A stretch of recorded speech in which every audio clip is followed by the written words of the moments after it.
Thank you, Rabbi Ariel Lakach Rosenberg. Thank you to all of you for being here. I knew that I would be unable to connect with the mitzvah of joy on Purim without an explicit opportunity to mourn, to rage, to pray, to be in community, calling out, praying for the soul of my people, praying for all who have been lost and for all who are in harm's way. So I really just, selfishly wanted to help make this happen. And I'm grateful that you're all here to do this practice together. The Kav HaYashar, who was a 16th century Musar, a Kabbalistic ethicist, talks about this day, this practice of the fast of Esther, not just about what we're each doing with our own individual bodies, but he wrote that that everyone gathers for the fast of Esther, and village dwellers come to the city to recite prayers of repentance and supplication. Therefore, this day was established the reciting of prayers of penitence, repentance, and supplication. Village dwellers are obliged to come to the city on the fast of Esther so that they may join with their fellow Jews in the reciting of the penitential prayers. For this is, okay, wait, sorry, skip. The Holy One loves when people gather in the cities to recite penitential prayers with the congregation. This is because in a multitude of people is the glory of the King, the Kadosh Baruch Hu, the only King that we worship. Through these prayers, they arouse abundant mercy on the part of the heavenly host. So, King Yiratzon, may our gathering, just our gathering alone, let alone the Torah and the liturgy and the testimony that we'll be blessed with today, may even just our gathering arouse abundant mercy from the one who makes peace above and below. So I'm really honored to invite our first guest to share some words of Torah, Rabbi Dr. Aryeh Cohen, longtime professor of Talmud at American Jewish University in Los Angeles. If you don't have his Justice in the City book, highly recommend it. Longtime activist on issues of war and racial justice and beyond. So pass it to Aryeh for some Torah. Have we found you yet? There you are. Great.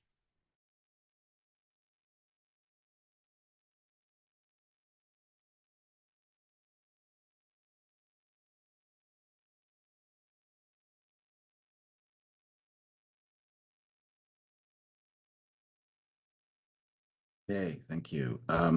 Thank you, Rabbi Alana, for bringing us together, for organizing, and for all you do to actually make a world of peace and justice. So I will try to share my screen. I can't share my screen. We can make that possible.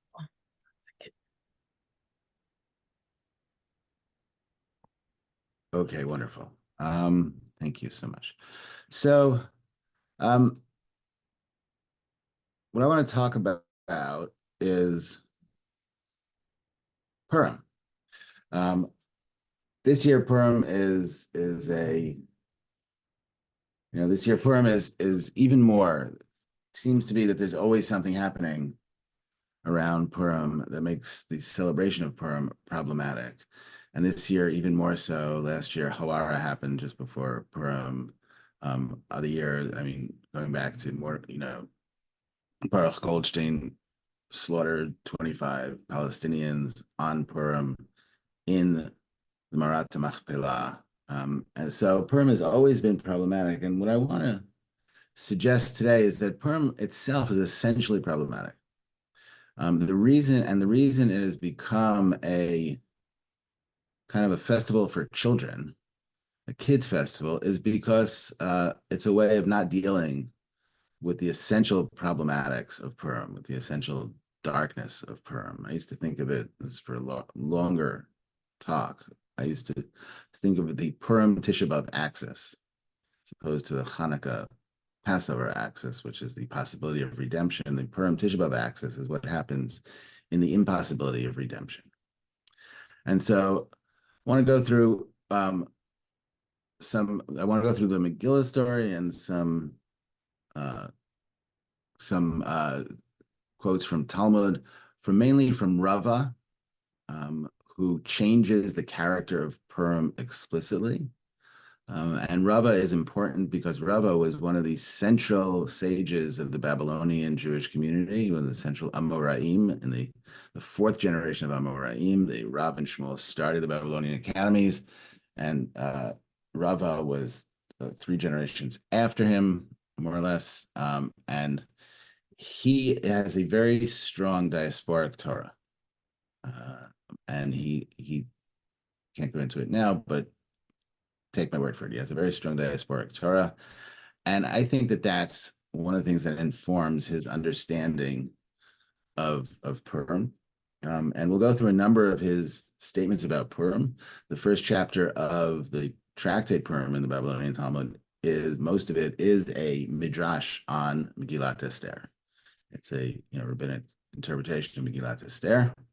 There's a lot there, and as the high priest used to say on Yom Kippur after he read from the Torah, he said, "More than I read to you is there." So there is much more here. So this is Rava's revolution. There are four obligations that are written in the Megillah, which we follow every year. One is reading the Megillah itself. Another is Matanot Levyonim, giving presents to the poor. Mishloach Manot, giving presents to our friends. And Sudat Purim. Those four things are in the Megillah itself. Rava adds this one thing: Michayev inish levasume befuraya ad layada ben arur haman lebaruch Mordechai. A person is obligated to become intoxicated with wine on Purim, so until he is so intoxicated that he does not know how to distinguish between cursed is Haman and blessed is Mordechai. So there are two questions that arise from here. Everybody knows that people get drunk on Purim, or they drink something, or this is the Rambam, the arch rationalist, Maimonides, the arch rationalist, had strong problems with this commandment, and he said you could drink a little bit and go to sleep, and then you don't know the difference between Mordechai and Haman when you're asleep. But in general, this notion of getting drunk on Purim is well known. But what does it mean to get drunk until you don't know between cursed is Haman and blessed is Mordechai? There are two questions there. One is that this is not getting buzzed. It's not even getting smashed. If there's a level of getting beyond consciousness, so drunk that you can't tell the difference between cursed is Haman and blessed is Mordechai. And why specifically those two things, those two people? Mordechai and Haman, in the way the story is told in the narrative, are the hero and the anti-hero, are the two poles of the story. Why is it that the obligation is to not know the difference between the two of them? And so that's what we're going to explore in this short talk. So here's the Esther story in 30 seconds or so. We know the first chapter, there's the party. Achashverosh throws a party, summons his queen Vashti. She refuses to come. He exiles her, banishes her, kills her, unclear. Then chapter 2 starts with sometimes afterwards, when the anger of Achashverosh abated, he thought of Vashti, what she had done and what had been decreed against her. So he does the only obvious thing. He has a beauty contest to choose a new queen. And so, I'm sorry, when I had too fast, sometime after King Achashverosh promoted Haman, son of Hamdata the Agagite, right?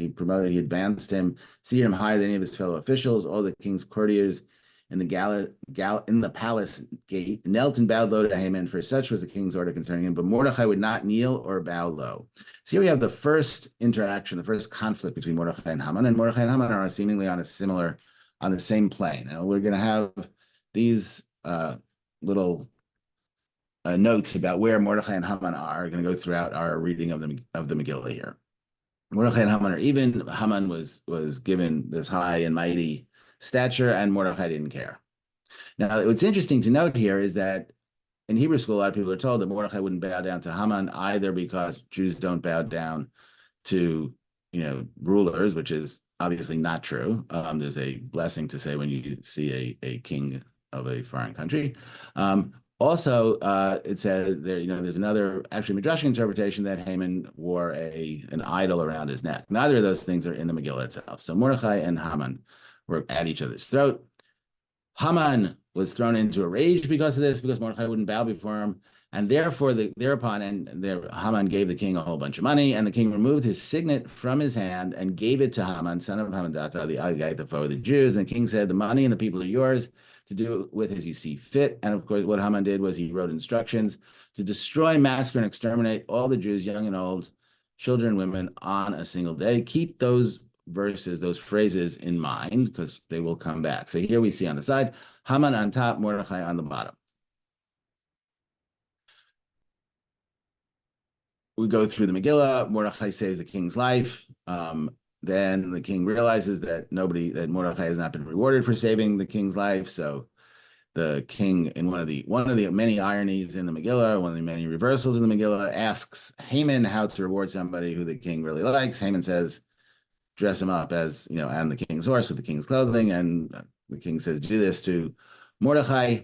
And he has to lead Mordecai through the street, and this really pisses Haman off. And he says, yet all this means nothing when he goes home. He says, all this means nothing. Every time I see that Jew Mordecai sitting in the palace gate, let a stake be put up 50 cubits high, and in the morning ask the king to have Mordecai impaled on it. And the proposal pleased Haman. So here Mordecai was being led through the streets on the king's horse and the king's robes, and yet he was actually a dead man walking. So we see on the side here, Haman is on top with the stake, and Mordecai is a dead man walking.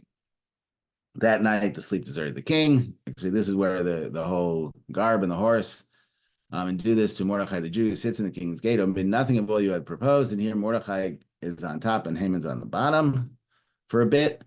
And then Esther throws two parties. The first one, she throws the first one just in order to get the king and Haman to the second one. And Haman's, well, feeling really good about the fact that the queen's inviting him. And then Esther accuses Haman of wanting to destroy her and her people.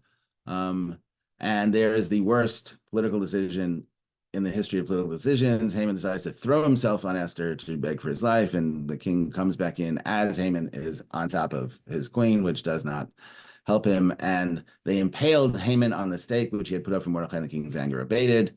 Mordecai on top, Haman dead. Then what happens is the king slipped off his ring, which he had taken from Haman, and gives it to Mordecai, right? And Esther put Mordecai in charge of Haman's property. Mordecai gets the role that Haman has just been kicked out of. And then what happens? So that's the first thing. So now Mordecai gets the ring. And then Mordecai had orders written in the name of the king Ahasuerus and sealed with the king's signet. Letters were dispatched to this effect. The king had permitted the Jews of every city to assemble and fight for their lives. If any people of province attacks them, what happens? They may destroy, plunder, and exterminate its armed force together with women and children and plunder their possessions. The same exact language that we saw in chapter 3, that Haman, when Haman got the ring, he wrote to destroy, massacre, and exterminate the Jews. When Mordecai got the ring, he wrote to destroy, massacre, and exterminate all the non-Jews, the other people. And then Esther says, let the Jews and Jews not be permitted to act tomorrow, also as they did today, and they do the massacre one more time. And yeah. So here we see two things. One is that the question is the destabilization of the narrative, looking at it as we did, with the fact that the language repeats itself when Mordecai gets in charge, is what happens in the chapter after the Megillah is over. So keep that in the back of your mind. Also, why is Mordecai, is this that we noted that Mordecai and Haman are actually the two conflicting, the tension between them are the two conflicting powers in the Megillah. So we take a look at them at the Talmud, and we find something interesting. This is the first Rava comment that we're going to see after the first one. Kari le Yehudi alma mi Yehuda kai v'kari le Yemini alma mi Binyamin ka'ati. So the Gemara asks, classic Gemara question. There's a contradiction because Mordechai is called Mordechai HaYehudi, which can be understood as from the tribe of Judah. And Mordechai is also called Ish Yemini, from the tribe of Benjamin. So how could he be both from the tribe of Judah and from the tribe of Benjamin? So there are a couple of answers, and here's Rava's answer. Knesset Yisrael Hudaka Amra Le'idachisa. So before this, there were answers that said this was in praise of Mordechai, but Rava says no. This is the community of Israel who is saying this, the opposite, vice versa. That is not good. Re'u ma'asali Yehudi u'ma shilem li yamini. See what a Jew has done for me and what a Benjaminite has repaid me. Ma'asali Yehudi d'lakatle David l'shimi ben Gera. What has a Judahite done to me? For David didn't kill Shimi ben Gera, long involved story, but because of that, Ilmalei Katle David l'Shimi ben Gera, if David had killed Shimi ben Gera, lahabi mit Yalid Mordechai, Mordechai would not have been born.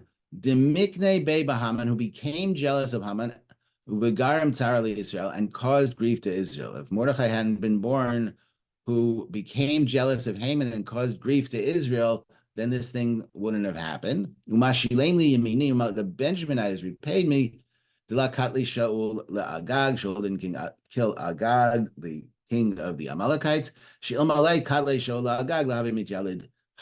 that if Shaul had killed Agag, Haman would not have been born. So this is one of the ways in which at least Rava is saying Mordechai and Haman are equivalent in that both of them seemingly caused this awfulness that almost happened to Israel, right? That Mordechai was jealous of Haman and therefore started this battle between them, and then Haman took it up and tried to kill the Jews.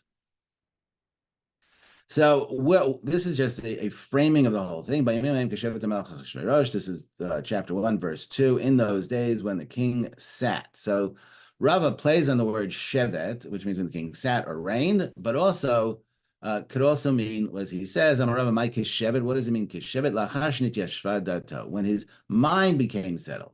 Now, why did his mind became settled? Amar Belshazzar chashav ta'a ana chashevna v'lo ta'ina. Belshazzar, in the time of Daniel, made a calculation that the exile should have been over, but the Jews weren't redeemed. So therefore, he took out the vessels of the temple and made a large party. And that's when the writing on the wall appeared. If you all know the story of Daniel, one of the written in Aramaic, so everybody can understand it.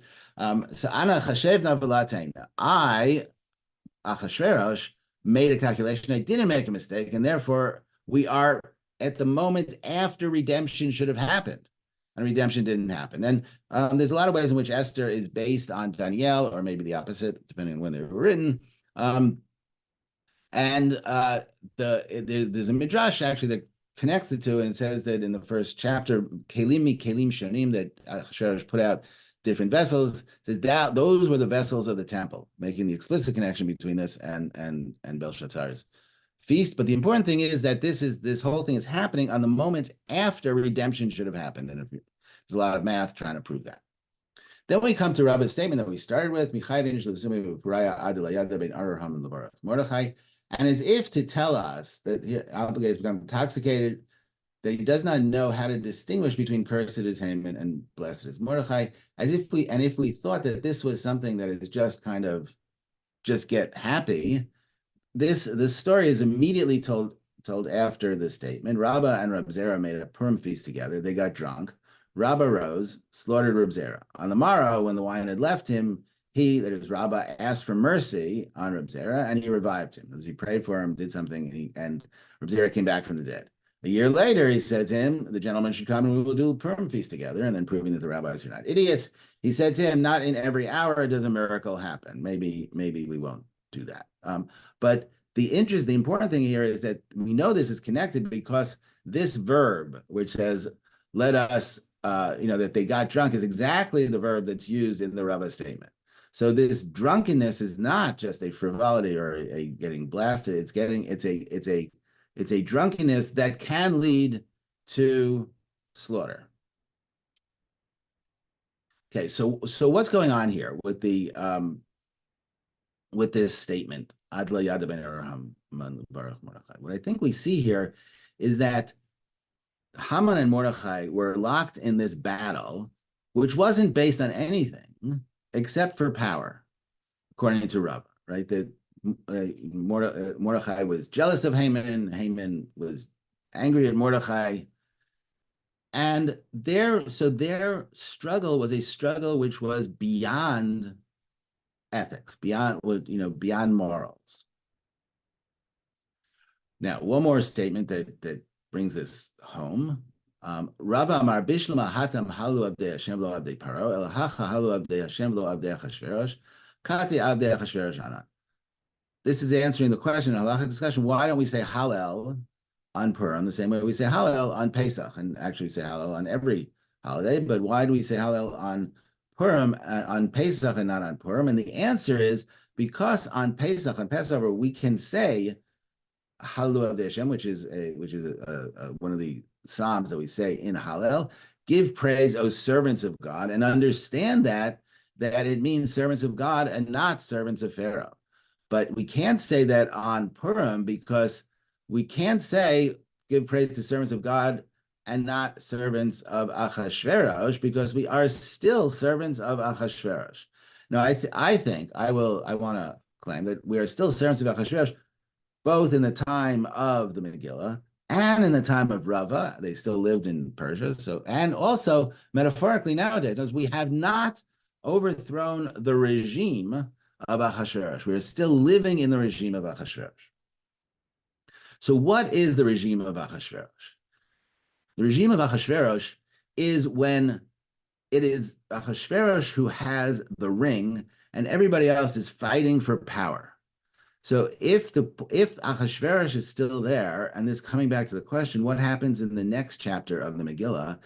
Obviously, in the next chapter of the Megillah, Haman or some other Haman gets the ring from Ahasuerus and wants to kill the Jews. And then Mordechai gets the ring and wants to kill the non-Jews. The system is premised on the fact that Ahasuerus controls the ring and that everybody else is just trying to bribe Ahasuerus to get the ring. It's not a just system. It's actually a system of systemic oppression, which only benefits Ahasuerus. So I want to say that this also, the idea that one side is going to, that Mordechai is going to kill enough of the Hamanites, kill enough of the Persians so that they won't be able to kill the Jews is ridiculous, because in the language of the Megillah and the language of the Gemara, anan avdei Achashverosh ana. We are still in that system where we try to think that might makes right. It's until we stop that system, until we get out of the cycle that whoever has the more arms, whoever uses the more violence, whoever kills more people will actually win, and get into a system where we take down Achashverosh. We take down the entire system of thinking that the way to get to peace is by killing more people and bribing Achashverosh. And we understand that the only way to stop the violence is by stopping the violence. And the only way to stop war is by stopping war. We will be in this endless cycle of Haman, Mordechai, Mordechai, Haman, Haman, Mordechai, Mordechai, Haman. Hopefully, we will get out of it. B'mehera b'yamin.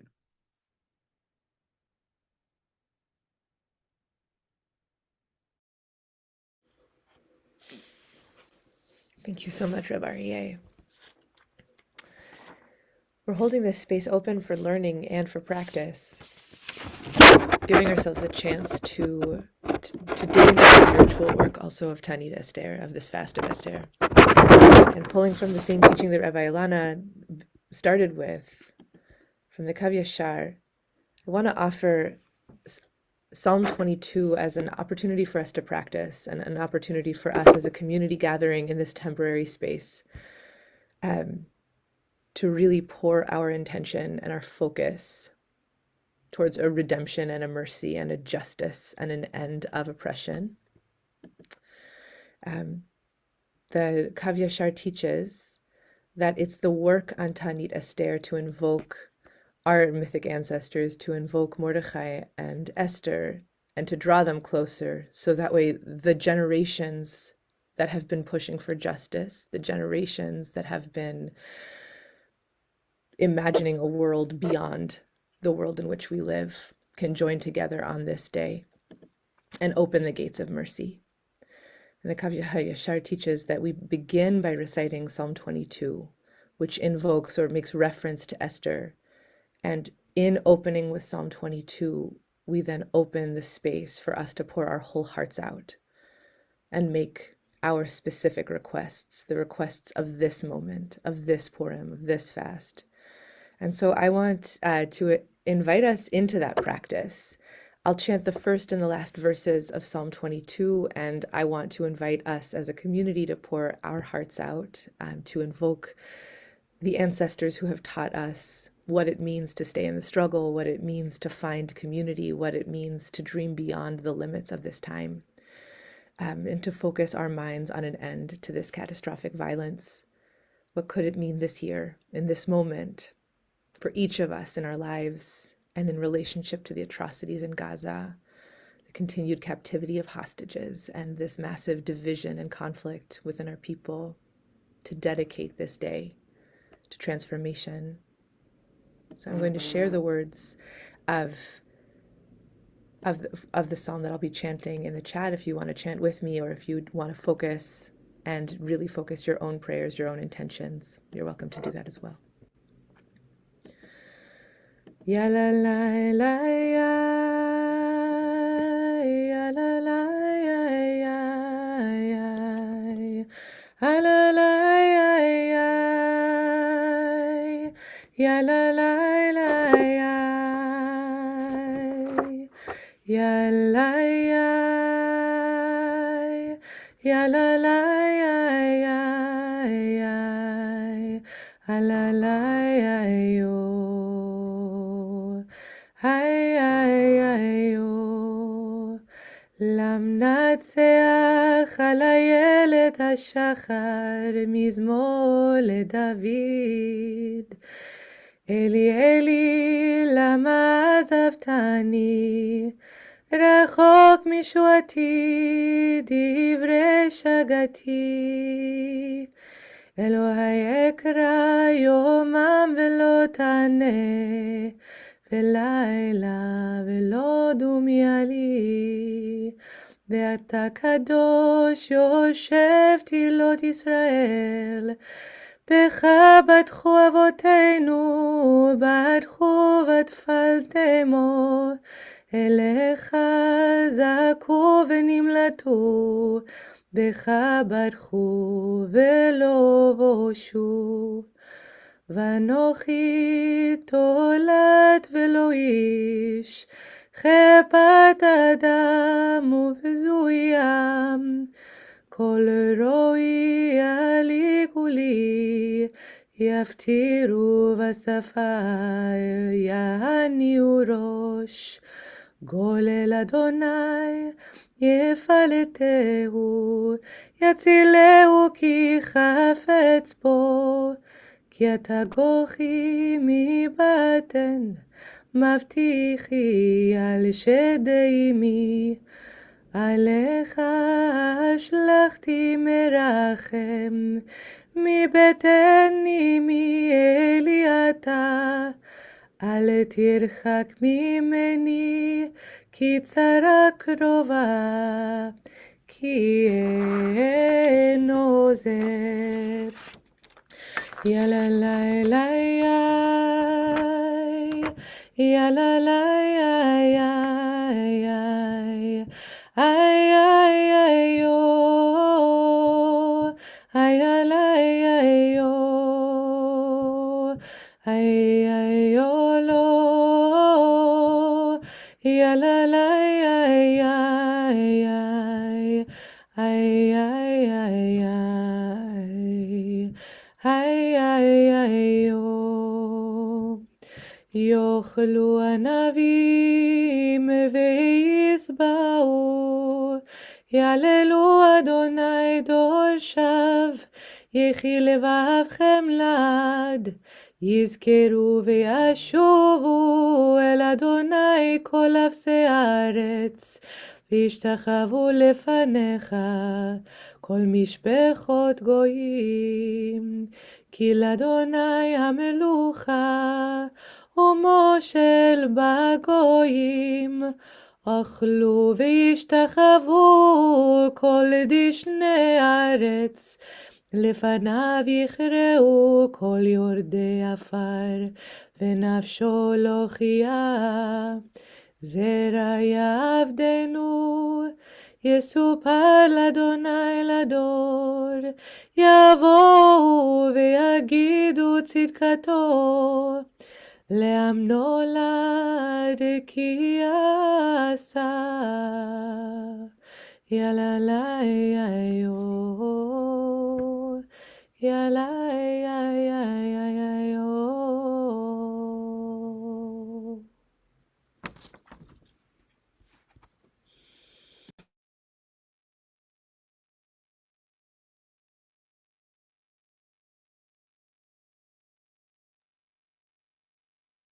Thank you so much, Rabbi Ariel.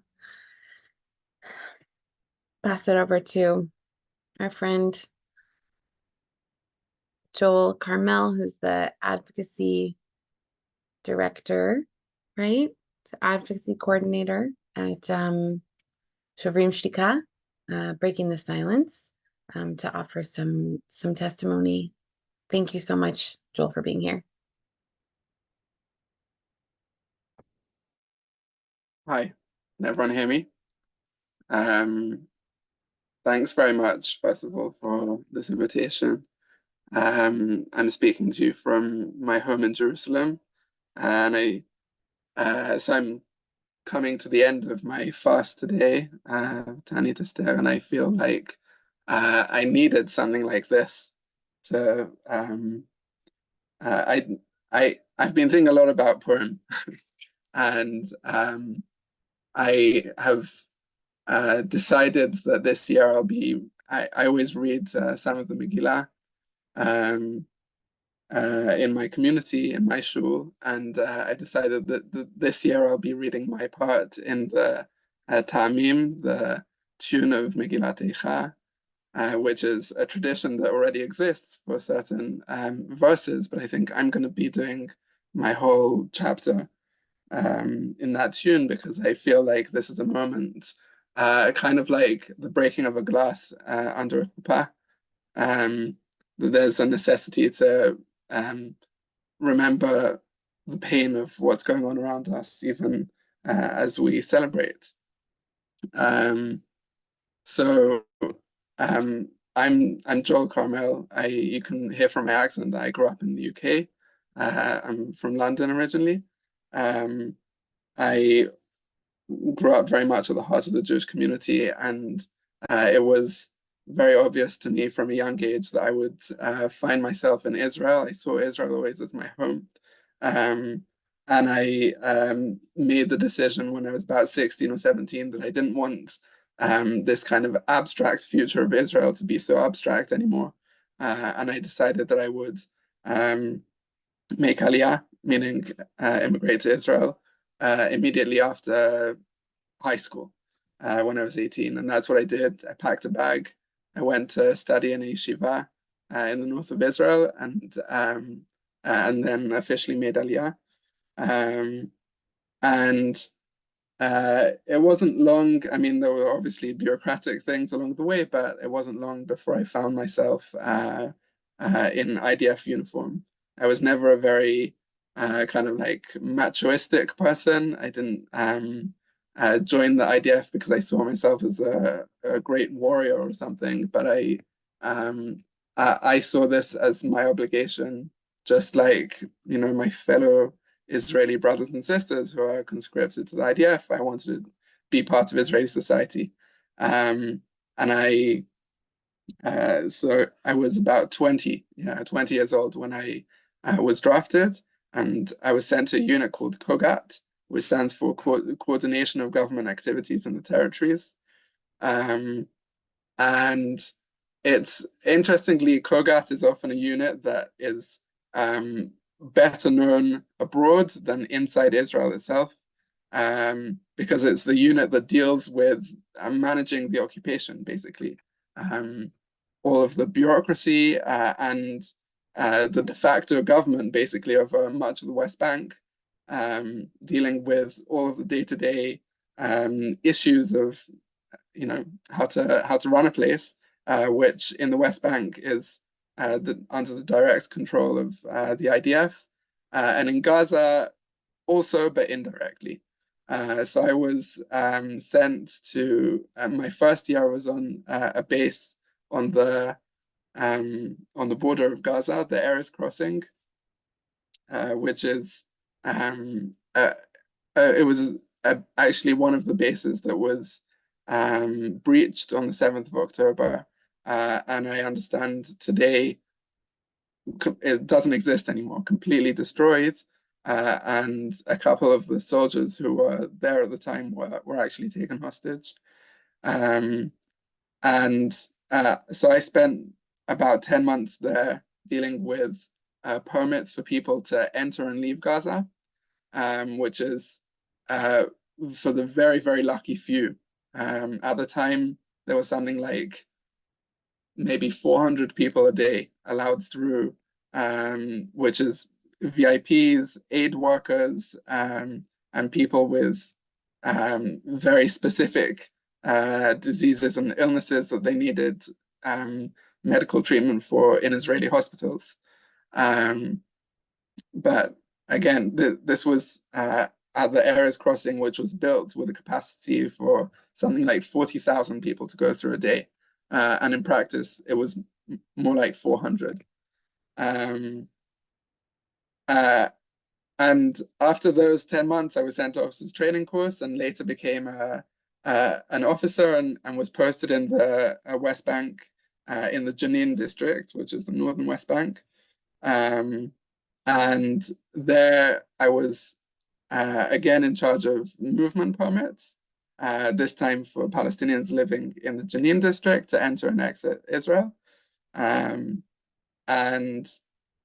it was a striking difference from going from Gaza, which is it's at the time was completely cut off from us.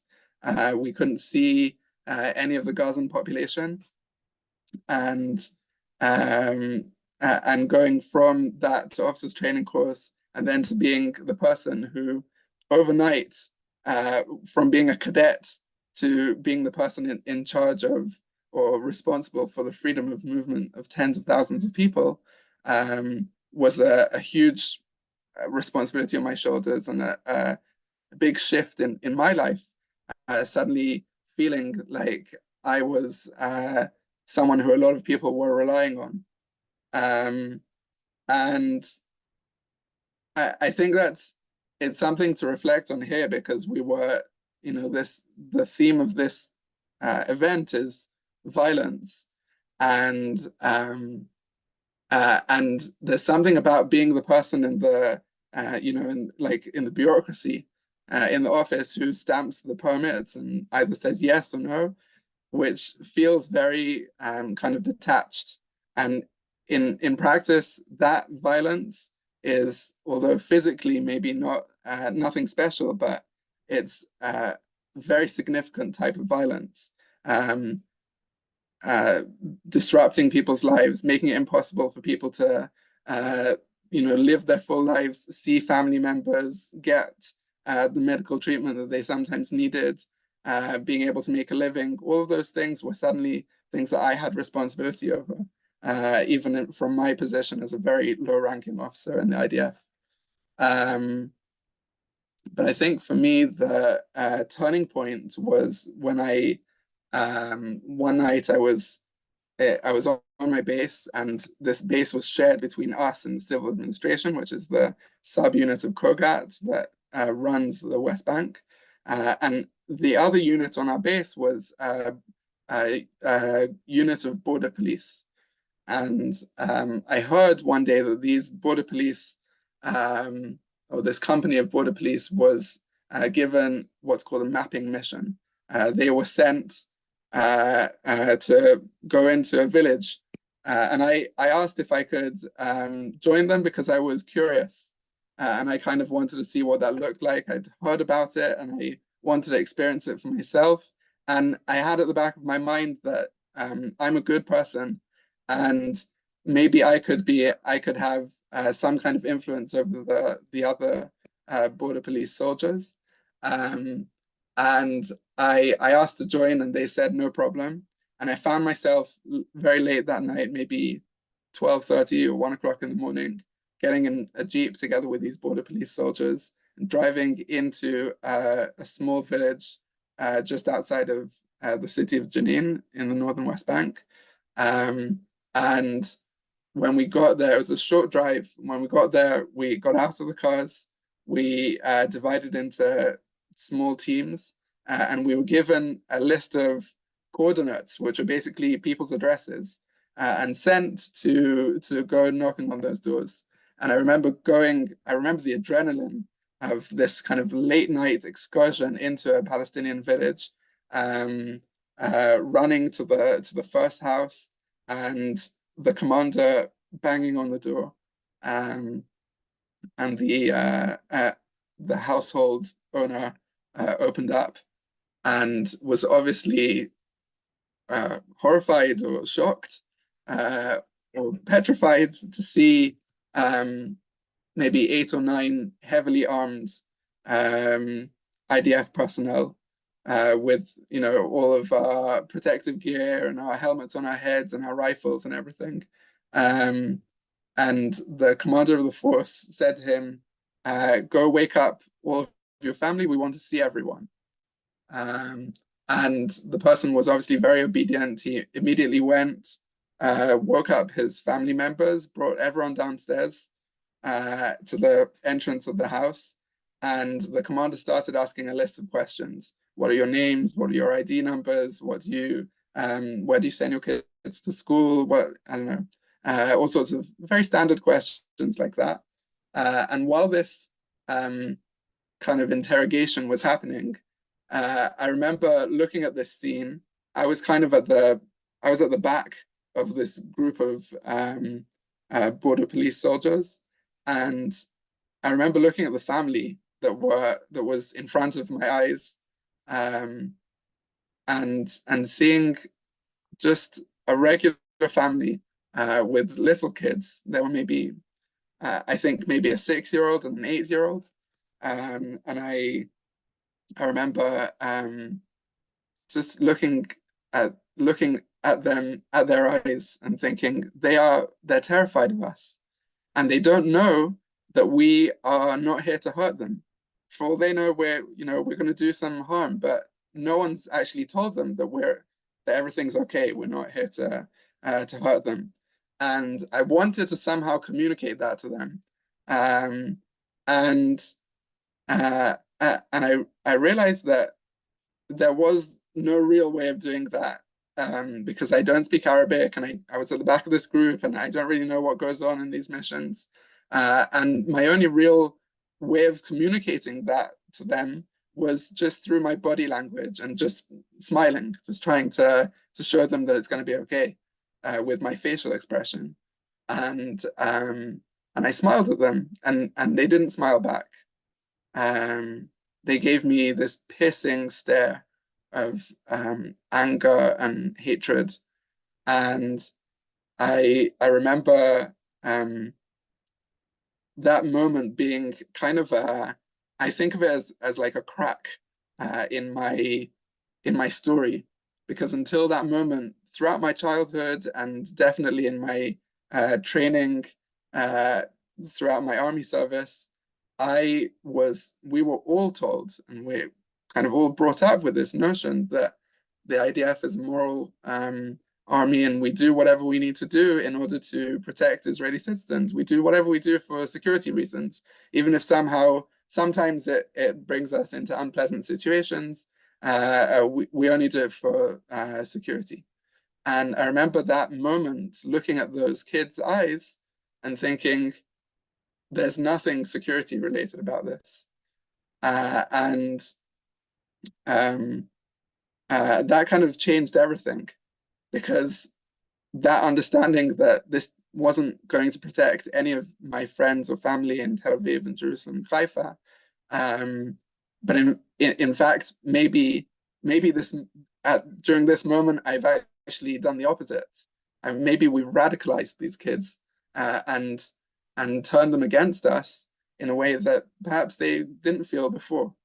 And that feeling went with me and stayed with me until much later, and especially when I realized that mapping missions are done by definition, are performed or executed on families which are not suspected of anything. These are by definition innocent people, and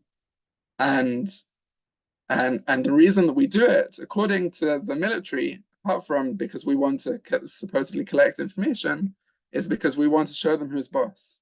And that was the command that we got from our company commander before going on that mission, that we need to go in the middle of the night and not during the day, because by going into that village in the middle of the night, we're not just waking up that family, but we're waking up the whole village and showing them who's in charge. And that's our way of keeping the Palestinian population under control. When we don't have, we don't have a social contract. We don't give them a reason to um, to live under our authority, other than intimidation and violence. And I realized that there was something about that moment where I just experienced it once, but this is something that happens every single day and every night in the West Bank. I think that was a moment that a few years later brought me to breaking the silence, and to speak about my experience. And Breaking the Silence is an organization that collects testimonies of soldiers who served in the West Bank and the Gaza Strip. And I thought maybe I'd contrast my experience with a different testimony from a different soldier who I don't know. This is actually a Purim related testimony. And I think it kind of instructs, it can tell us something about different forms of violence. And from there I'll conclude. So sorry, I'll just read this testimony. Maybe I can. I'm not sure if it's actually necessary to share the screen. This is a testimony from a first sergeant serving in the 932nd Battalion in 2014 in Hebron, which is the biggest city in the West Bank outside of East Jerusalem. So the interviewer asks the testifier, did you have instances of friction with the settlers or dialogue with the settlers? And the soldier says, on Purim, all the religious guys are drunk. All the children, everyone got drunk. And we had to be on high alert because that's when they cause problems with the Palestinians. And the interviewer says, were you briefed that they would be drunk, that you would have to? The soldier says, yes. It's also a day when the Palestinians want to attack because it's a holiday. Everyone's happy and drunk. It's a perfect time for an attack, but it's also a perfect time for some drunk to do something stupid. What really bothered me was that at night behind Beit Hadassah, which is part of the settlement, there was a post overlooking the road. Everyone gathered there, all the people from Kiryat Arba and those settlements. They came there and began to throw glass bottles. They threw glass bottles for hours at the Palestinian house. There were only bars on the windows, no glass windows. All the broken glass fell inside. Babies were crying from within the house, and all the children were peeping out, and bottles were flying at their faces. They, the settlers, threw bottles down below too, at all of the houses on the street. They did it for years. They did it for hours, and we tried to stop them. But as a soldier, you're not a policeman. There was nothing we could have done. We couldn't do anything to them. They threw them, and I was very angry. The other soldiers were very angry. It got really bad. We said to the officer, do something. And he said, there's nothing we can do. I'm sorry. It went on, and they tried to cross the fence and go down to the Palestinian side. The settlers? Yes. We barely managed to prevent them from doing it. They continued to throw bottles. They reached the people's houses, breaking their belongings, vandalizing their property. Eventually, the police came, the policemen and their friends. These are friends of their families. Everyone knows one another. They didn't do anything. They just watched. They said, okay, maybe take it easy. Maybe stop doing that. Maybe, as if they didn't really show up with power. They just said, they just came as if they're all friends with one another. They, the police, don't care. Ultimately, the platoon commander said, get back to the Mitkanim base. He told us to head back because he saw how much it bothered us. But we were limited. We couldn't do anything. The interviewer says, before telling the story, you said that you were briefed. They told you that the settlers might do this and that. The soldier says, yes. Interviewer, in the briefing, didn't they tell you that what you were supposed to do when you see something like that happen? And the soldier says, no, nothing. The rule is to protect the Jews. They focus more on the Palestinian reaction, not the Jews' actions. That's what they said when we did it. Interviewer, but aren't you supposed to protect the Palestinians as well? The soldier says, no, not at all. That's not the mission. The sole mission there is to protect the Jews. The Palestinians don't matter at all. They made that clear. Who is they? And the soldier says, the company commander, everybody. That's the testimony. I'll put a link to it from our website in the chat in a minute, but maybe I'll just, I'll conclude with a thought about, my reflection on my service was that there was something about the visible and the invisible violence, which I said before, it features in lots of different ways. And when I was serving on the border of Gaza, the idea of what we were doing to Gaza by keeping it kind of keeping 2 million people inside the walls of like almost a caged area that we'd set up, felt very abstract, and it was very easily justified for security reasons, like we justify everything. And it was only something that I thought about every now and then, even though physically my base was about 10 or 20 meters from the Gaza border. And when I was posted in the Jenin district, suddenly I met hundreds of Palestinians a day, and there was something about suddenly seeing people and seeing these faces of people who reminded me in many cases of people I knew in my life, people who were the age of my grandparents. It was for me humanizing, and I think the turning point for me wasn't specifically that night when I went on the mapping mission. It was just these kind of human encounters that I had with hundreds of people in my time serving on that base, and it made it much more difficult to perceive everyone as an enemy, which is the way we're told we should, but rather they were, people who needed to live their lives just like I wanted to live my life. And I urge us all to, in this time, try to reach out and find the human stories from Israel, from the Israelis who are also suffering from the occupation, and of course from the Palestinian side, from people within Gaza. There are some amazing human stories that are being published about people's lives there, and I think by trying to humanize this story and not making it abstract, we can take at least a step towards trying to bring this violent reality to an end.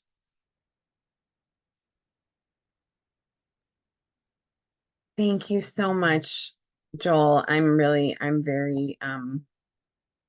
I'm moved to know that this gathering is serving you in some way, and not just us. And Yasher Koach for to your whole team at Breaking the Silence. Everybody, if you don't have this book, Our Harsh Logic, is good to have on the shelf. But of course, many Breaking the Silence testimonies are available online. Yasher Koach, Joel, Rabbi Ariel, who's going to sing us out in a moment. Rav Aryeh, such powerful Torah, such important Torah.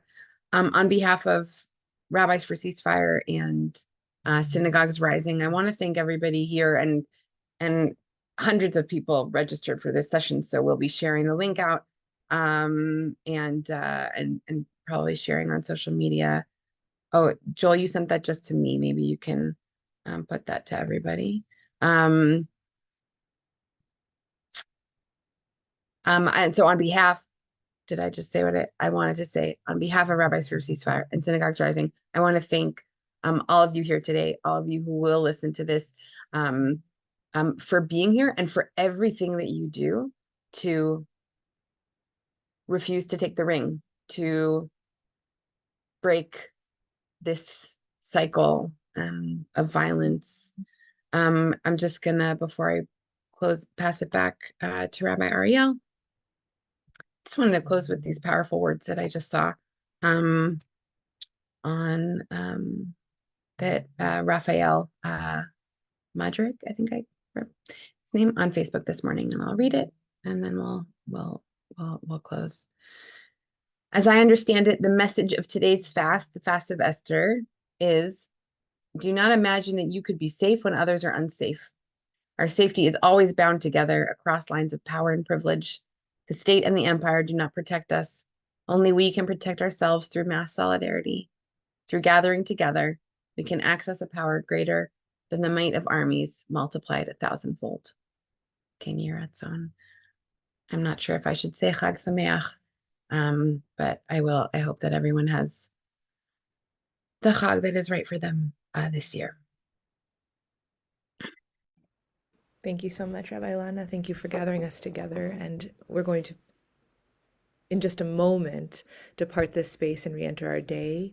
I want to ground us in the fact that it's not just Jews who are fasting today. We're inside of the month of Ramadan. And I was at an iftar dinner last night and shared that today was a fast day for Jews, and this feeling of our traditions braiding together, of our prayers finding each other, of people reaching to each other in the narrowness of this moment. And so just grounding us, not just in the specific moment in the Jewish calendar, but also feeling our traditions and our people, our bodies grounding in this moment. So however it is that you're encountering this day, whether you're fasting by refraining from food, whether you're engaging with this fast day by learning or by dedicating yourself to justice, I just want to offer this last moment of song as a chance for you to find your kavanah, to find your intention, to hold what you can carry from this hour of learning and sharing together as you move into your day. May we see each other again soon. Ya la la la yo, ya la ya ya yo, la la ya yo, ya la ya yo, ya yo, ya la ya yo, ya la ya yo. Ay, ay, ay, oh. Ay, ay, oh. Ala